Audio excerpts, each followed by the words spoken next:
Morning તો સ્વાગત છે પાછું છે ને આપણા એક નવા વ્લોગ વિડીયોમાં। તો કેમ છો? મજામાં ને મજામાં દેશો। જે આપણો વ્લોગ જોતા હોય ને એ મજામાં દો, એને કોઈ દી કાંઈ વાંધો આવ્યો જ નથી। તો સુંદર મજાનું મોર્નિંગ થઈ ગયું અને સુરજ દાદા જો એટલા ચડી ગયા છે। સુરજ દાદા અત્યારે છે ને ઘણા બધા ચડી ગયા અને અત્યારે છે ને 10 વાગી ગયા છે। અને 10 વાગ્યામાં છે ને ભૂરી છે ને જો તમને એક વસ્તુ બતાવું, કાલ જે એના પપ્પાના ઘરે લાવી હતી ને એ વસ્તુ આજ છે ને એ અત્યારે મોરે છે અને તમને બતાવું। જો આપણે ભૂરાભાઈ ઢીંગલી અને જો આ ભૂરી રહી ને એ જો મોરે કંકોડા મરવાનું ચાલુ કરી દીધું છે। પછી છે ને નાવા જવાનું છે ને, તો મેં શાક રોટલા બનાવીને પછી આપણે નિરાતે નાવા જાવી તો જોવા પડે એમાં હેડેલા નથી ને કે જો આ બાજુ કંકોડા મિત્રો પડ્યા છે જો, અને આ બાજુ છે ને કંકોડા મારવાનું ચાલુ છે। આપણે ઢીંગલી હતી ને જો એને સાકું લેવું છે કંકોડા આ દેખાડે જો આના આગળ હતી ને આપણે રુદ્રભાઈ આગળ હતી ને બે છે ને કંકોડાથી રમે છે। તો આજે છે ને મસ્ત મજાનું છે ને કંકોડાનું શાક બનાવવાનું છે। તો કંકોડાનું મારવાનું કામકાજ ચાલુ છે, પૂરી કંકોડા મારે છે। કંકોડા મોરવાના છે, જીરું ખાંડવાનું છે, મસ્ત મજાના કંકોડા જોઈ લો। આમ તો હડેલા તો નથી પણ તો કોક આવી જાય ને જો આમાં બી વાળા થઈ ગયા। તો મિત્રો છે ને આપણે ઓણની સાલમાં આ પહેલી વાર છે ને પહેલી વાર જે મુહૂર્ત કંકોડાના શાકનું કર્યું છે। પર આપણે ખાધું હતું પણ ઓણ જે છે ને પહેલી વાર બનાવે છે, પહેલી વાર કંકોડાનું શાક બનાવે। અમારે વહેલું છે પણ એ જે એમાં થયા નથી, પણ આ છે ને ભૂરી છે ને એને પપ્પાના ઘરે લાવી હતી। અમારે તો એ જે છે ને કોક શેંક દેખાય છે, બહુ જે એવા નથી થયા। તો આ પહેલી વાર છે ને આ પહેલી વાર આપણે આનું શાક બનાવે છે। જો આ બાજુ ભૂરી પહેલી વખત જ આપણે પોર બનાવતા હતા, કેટલી વખત પોર તો બનાવેલી પણ ઓણ તો છે ને આ પહેલી વખત જ આપણે બનાવી। અને કંકોડાનું શાકમાં છે ને જો બી વાર આવે ને તો એ ન ભાવે, કડકડ થાય ને એ હોતા ને એને પણ આપણે ફાડીને પછી અને આ રીતે છે ને આપણે બી હોતા ને કાઢી નાખવી છે। બી આવી ગયા છે એવા ભાવે છે, બી વાળા તો નહીં ખાવાના નહીં। તો મિત્રો કન્ટિન્યુ વિડીયોમાં બન્યા રહીજો। આપણે છે ને ઠેઠ છેલ્લે સુધી છે ને આની રેસીપી શું કઈ રીતે બનાવવાનું એ બધું છે ને તમને બતાવશું, ઠેઠ છેલ્લે સુધી બન્યા રહેજો।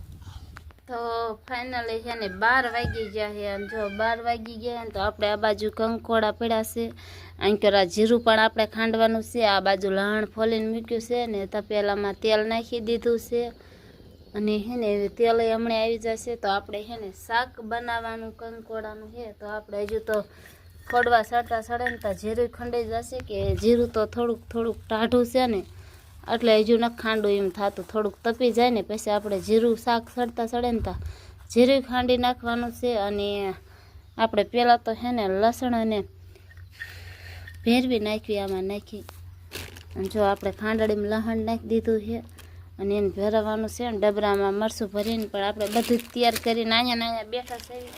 તો તેલ આવે ને પછી તો પહેલાં રાઈ નાખી અને તો આખા જીરાના 4-5 દાણા નાખવાના, શું કે આપણે જીરું ખાંડીને ઉપર શાકમાં જ નાખવાનું છે ને।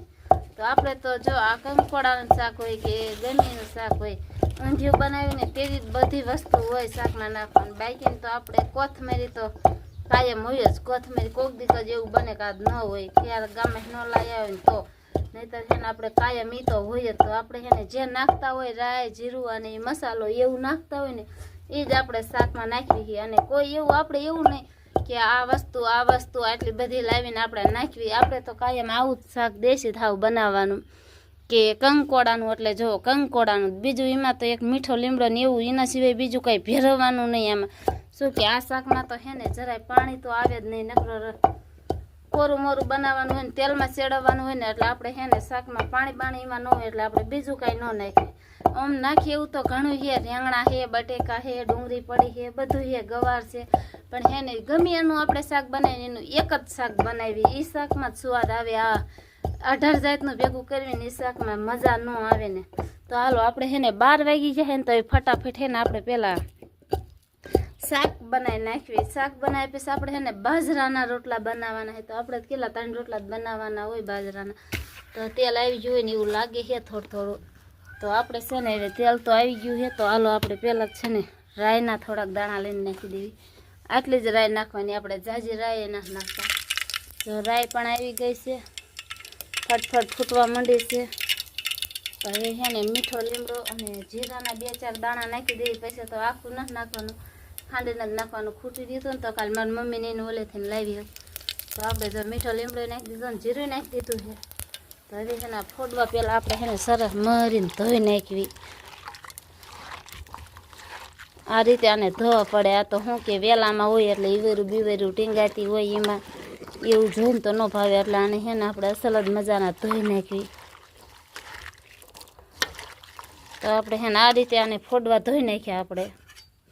અને હવે છે ને આપણે ફોડવા ધોઈ અને જો સમસો ભરી લીધો અને હવરેક દઈને આમાં નાખી દેવી. ન કરતો કાંકરો ભડકો જ થાય છે ને તેલ એટલે ફટાફટ હાલો આપણે એને પેલા બપોરાનું રાંધી નાખી, પછી નાહી અને પછી આપણે ખાઈએ લુગડા ધોવા જવાનું છે. તો છે ને ફટાફટ ખટકો રાખીને રાંધી. એક તો તડકો છે ને એટલે બાર તડકો પણ લાગે છે. તો ફાઇનલ છે ને આપણે જો આ કંકોડાનું શાક બનાવી નાખ્યું છે. જો તમને જરાય પાણી નહીં દેખાતું, એ તો તરીએ તેલ જ છે, બાકીને તો પાણી બાણી તો કાંઈ છે જ નહીં. તો આ છે ને ભેગું થયું પાણી નથી, તેલ છે. આપણે જરાય પાણી નાખ્યું જ નથી. મરચું એમનામ જ કકડાઈ વાર્યું છે. અને આ બાજુ જો આપણે તાળાવાળી આપણી તાવડી મૂકી દીધી છે. તો હે ને હવે 12 ઉપર થઈ ગયું છે. 15 મિનિટ 12 થઈ જાય છે ને તો આપણે 15 મિનિટમાં છે ને આપણે હલો હવે રોટલા બનાવવાના છે. હજુ તો આપણે સાસ પણ ફેરવાની બાકી છે. અને સાસ હજુ ઓલા ઘરે જાણી લેવા જવું જોઈશે. આપણે તો કાયમ પપમાં ફેરવી છે, પણ આજે છે ને પપમાં ચાર્જિંગ નથી. એને કાલ પમથી દવા સાટીને તો એને પપ પાછો ટાંકે મૂકી દીધો છે ને, ચાર્જિંગ નથી એમાં. તો એને ઘરે ન લાય. અને હું તો જ્યારે દવા સાટું ને પપ લઈ ધોઈ પાછો ખંગારી અને ઘરે આવીને ચાર્જિંગમાં મૂકી દઉં ને એ મૂકતા નથી. એ પીળો હજુ લેવા જાઉં ને પછી ચાર્જિંગમાં હું મૂકું. તો આપણે શાક તો સડી ગયું છે, સરસ મજાનું બનાવી વાર્યું છે. કે આપણે તો જો આમાં ઉપર જ જીરું નાખ્યું છે ખાંડેલું, અને બીજું તો આપણે કાંઈ નથી નાખ્યું. પણ તોય આપણું શાક તો શાક જ છે. એકવાર ખાઈને તો ખબર પડે કે આ કેવું શાક બને છે એમ.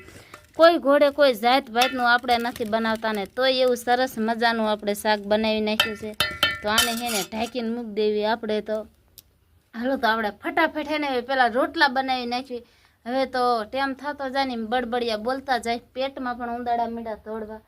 અને અમારે ઢીંગુબેન તો છે ને ઘરમાં રમે છે. માણાના છોકરા છે તો પાવડરે રમે ને અમારે જોઈએ રખ્યા છે ને ઘરમાં રમતી હશે.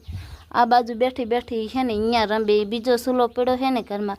આ તો વરસાદ આવે ને એટલે અહીંયા રાંધવાનો, અને વરસાદ ન આવે ને તો બહાર રાંધવાનું. આપણે તો 2 સૂલા છે, અહીં રાંધવાનું. અને જો ગાયના કોપડા ઉખડી જાય છે. આ તો વહી ચોમાસું વજે ને એટલે આપણે શિયાળામાં પાછો નવો સૂલો નાખવાનો છે. તો હાલો આપણે પેલા ફટાફટ છે ને હવે રોટલા બનાવી નાખવી. તો ફાઇનલી મિત્રો હે ને 1 વાગી ગયો હે. અને હે ને આપણે જે ભૂરીએ કંકોડાનું શાક જે બનાવ્યું હતું ને એ તમને બતાવી દઉં. જો મસ્ત મજાનું કંકોડાનું શાક, અને જો સાસ જોરદાર હે અને કંકોડાનું શાક. આજે હે ને આપણે આ વર્ષમાં પહેલી વાર શાક ખાવા જઈ રહ્યા છીએ. તો જો આ બાજુ હે ને ભૂરીએ તો હે ને ખાવાનું ચાલુ કરી દીધું. જો હવે જોઈ કેવું શાક બન્યું એમ કંકોડાનું, એટલે હે ને ખાવાનું ચાલુ કરી દીધું છે. તો મિત્રો કેવું બન્યું છે ને એ તો ખબર નથી. જો આ દેખાય છે આવું દેખાય છે. તો હે ને ખાઈ પછી ખબર પડે કેવું બન્યું છે. અને આપણને હે ને કંકોડાનું શાક છે ને ઓછું ભાવે, એટલે આપણે બહુ ખાતા નથી. પણ આ ઓણની સાલમાં આજ પહેલી વાર છે એટલે હે ને આપણે ટ્રાય કરી કે કેવું લાગે છે. મસ્ત મજાનું બન્યું હો. મેં શાકી લીધું, મસ્ત એનું શાક બન્યું છે. એકવાર ખાવ લો, અસલ જ છે. ન ખાવું ને તો ખાવ થાય એવું શાક બનાવ્યું છે. તમે જુઓ. કાંઈ વાંધો નહીં મિત્રો, આપણે હે ને તારે ખાવું છે? ખાવા માંડીએ હવે.